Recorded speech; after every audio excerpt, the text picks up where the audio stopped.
बिस्मिल्लाहिर्रहमानिर्रहीम। अस्सलाम वालेकुम।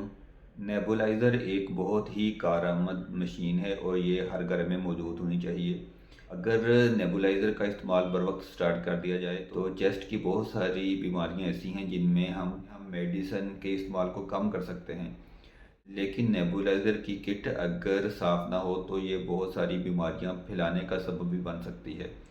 तो नेबुलाइज़र को इस्तेमाल करते हुए दो तीन चीज़ें आपने ज़हन में रखें। एक तो ये कि हर शख्स जिसने नेबुलाइज़र इस्तेमाल करना हो वो अपनी किट इस्तेमाल करे, यानी हर बंदे के लिए अपनी जो नेबुलाइज़र किट है वो अलहदा होनी चाहिए। और हर दफ़ा नेबुलाइज़र इस्तेमाल करने के बाद नेबुलाइज़र की किट को उसकी ट्यूब के अलावा अच्छे तरीके से गर्म पानी से धोया जाए।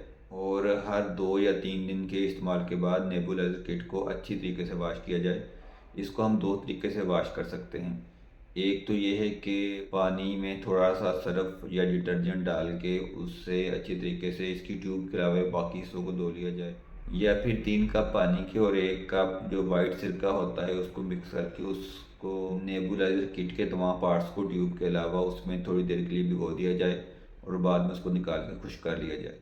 और जब भी नेबुलाइज़र का इस्तेमाल ख़त्म हो जाए, यानी जो मरीज़ जिस चीज़ के लिए नेबुलाइज़र इस्तेमाल कर रहा है वो 3 4 5 दिन के बाद जब वो ठीक हो जाए तो उसके बाद नेबुलाइज़र किट को अच्छे तरीके से वाश करके उसको ड्राई करके एक अलहदा शॉपर में डालकर उस पर उस बंदे का नाम जिसकी वो नेबुलाइज़र किट होती है उसको सेव किया जाए।